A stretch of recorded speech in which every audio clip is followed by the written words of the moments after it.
और यहां पर चीन के लिए एक बहुत बुरी खबर है। पाकिस्तान की तरह चीन में अर्थव्यवस्था पूरी तरह हिल चुकी है। प्रॉपर्टी बाजार से लेकर सब्जी मंडी तक चीन की हालत पस्त है। सब कह रहे हैं कि चीन में आर्थिक मंदी आ चुकी है। देखिए रिपोर्ट।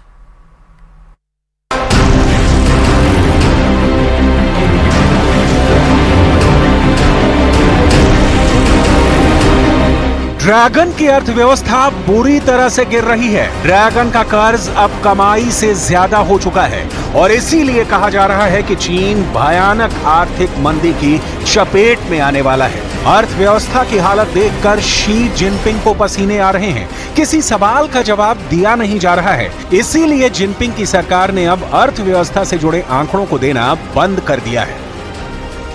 तो क्या ड्रैगन बिखरने वाला है? कभी रईसी का ढिंढोरा पीटने वाले चीन के लोग अब खर्च करने में भी डरने लगे हैं। चीन के लोगों की जिंदगी अब आटा दाल तक सिमट कर रह गई है। कहने का मतलब यह है कि अब चीन के लोग पैसा बचाने पर फोकस कर रहे हैं, क्योंकि उन्हें अपनी जिंदगी पर बेरोजगारी का खतरा दिख रहा है। इसलिए लोग अपने आने वाले कल के लिए बचत कर रहे हैं। आखिर क्यों हुआ है ऐसा? आखिर क्यों चीन के लोग खर्च करने से डरने लगे हैं? सब कुछ आपको आगे बताएंगे, लेकिन उससे पहले देखिए कि चीन में चल क्या रहा है।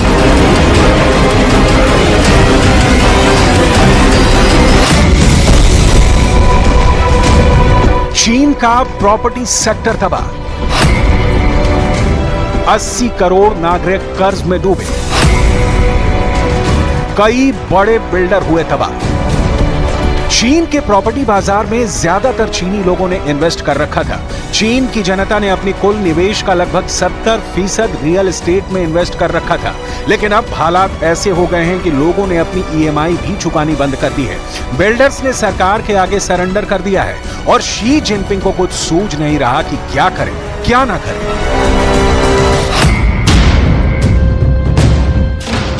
चीन के लोगों का आज की तारीख में सिंगल लाइन एजेंडा है, जो है उसको बचाओ, खर्च कम करो, क्योंकि भविष्य अंधकार में दिख रहा है। चीन के लोगों के दिल में बैठे इस डर की वजह है चीन में बढ़ती बेरोजगारी, कम विदेशी निवेश, प्रॉपर्टी सेक्टर का संकट, कमजोर निर्यात और चीन की मुद्रा का लगातार कमजोर होना। विदेशी मीडिया रिपोर्ट के मुताबिक साल 2022 के आखिर तक चीन के लगभग 78 करोड़ चीनी नागरिक कर्ज में डूब चुके थे और उन पर सारा कर्ज रियल एस्टेट का था। सैकड़ों प्रोजेक्ट पूरे नहीं हो पा रहे हैं। लोगों ने भी अब किस्तें चुकानी बंद कर दी हैं। लोग पैसे बचा रहे हैं। इससे अर्थव्यवस्था और सुस्त पड़ गई है। महंगाई दर बढ़ने की वजह से विदेशी निवेश घटता जा रहा है और चीन की सरकार पर कर्ज का बोझ लगातार बढ़ता जा रहा है।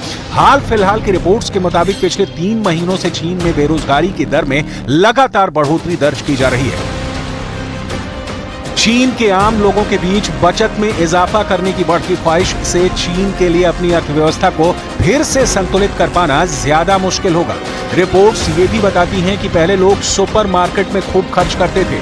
अब लोग बचत करने के लिए एक लिस्ट बनाकर जाते हैं और जरूरत के मुताबिक खर्च कर रहे हैं। लोगों ने अब गैर जरूरी खर्च भी बंद कर दिए हैं। चीन में लोग अब बचत करने के पुराने तरीके को अपना रहे हैं। चीन में अब ज्यादातर लेन देन कैश में होता है। अब लोग घर पर कैश जमा कर रहे हैं।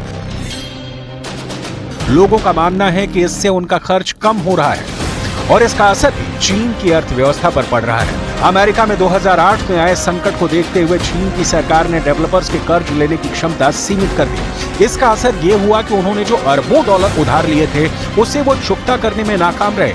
चीन में घरों की मांग गिर गई है और इससे प्रॉपर्टी की कीमत भी गिरी है।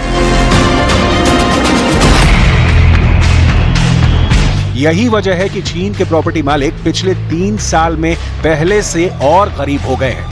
वेल्थ मैनेजमेंट फर्म नेटिक्स की एक रिपोर्ट के मुताबिक चीन में अभी हाल तक स्टॉक मार्केट में निवेश करना या कम ब्याज दरों पर किसी बैंक खाते में पैसे रखने से बेहतर प्रॉपर्टी में निवेश करना था।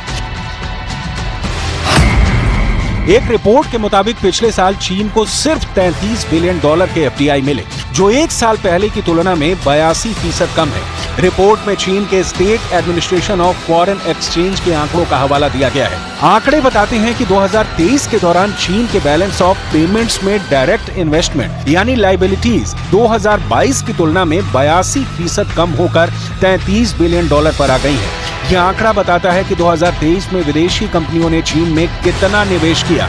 ये 1993 के बाद का सबसे स्लो ग्रोथ है। इन हालातों से लोगों को न केवल गरीब होने का एहसास हुआ, बल्कि चीन के स्थानीय निकायों के कर्ज की समस्या भी गंभीर हो गई। एक अनुमान के मुताबिक लोगों की कुल आमदनी का करीब 1/3 डेवलपर्स को जमीन बेचने से आता था, जो अब संकट में है। कई अर्थशास्त्रियों के मुताबिक प्रॉपर्टी मार्केट में आए इस संकट को ठीक होने में अभी कई साल लगेंगे।